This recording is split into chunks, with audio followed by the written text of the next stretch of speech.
Hi everybody, it's Adam with HeartValveSurgery.com, and we're at the American Association for Thoracic Surgery meeting in Chicago, Illinois. I'm thrilled to be joined by Dr. Bill Brinkman, who is the director of the Thoracic Aortic Clinic at Baylor Scott & White, the Heart Hospital, Plano. Dr. Brinkman, it's great to see you, and thanks for being with me today. Yeah, thank you. Yeah, so we're here at AATS getting lots of great research coming out, speeches, presentations. We're also getting questions from patients in our community.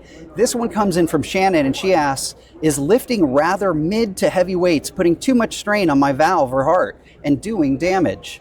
I have never received a straight, definitive answer to that question. What are your thoughts? That's an interesting and complex question, but I would say, first off, if she has a normal heart and a normal valve, does not have an aneurysm, let's say, of her aorta, I think weightlifting is a good part of your exercise, and as you might get with any advice for exercise physiology.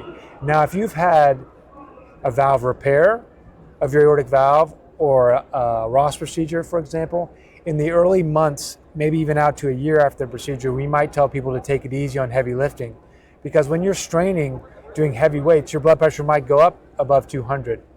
And that might be a lot on these freshly repaired leaflets. And if you have an aneurysm, we tell people to refrain from heavy lifting because the wall tension's related to the diameter of a tube. You want to avoid getting your systolic blood pressure too high if you have an aneurysm, because we think that might increase your risk for dissection. That is fascinating, Dr. Brinkman. And on behalf of Shannon and all the people in our community, thanks for the work you're doing, both you and your team at Baylor Scott & White, the Heart Hospital, Plano. Thanks for being with me today. Thank you so much. Enjoyed it.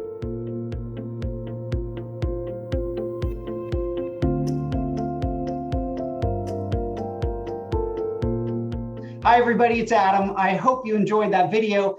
And don't forget, you can always subscribe to our YouTube channel, watch the next 2 educational videos coming up on your screen, or click the blue button to visit HeartValveSurgery.com.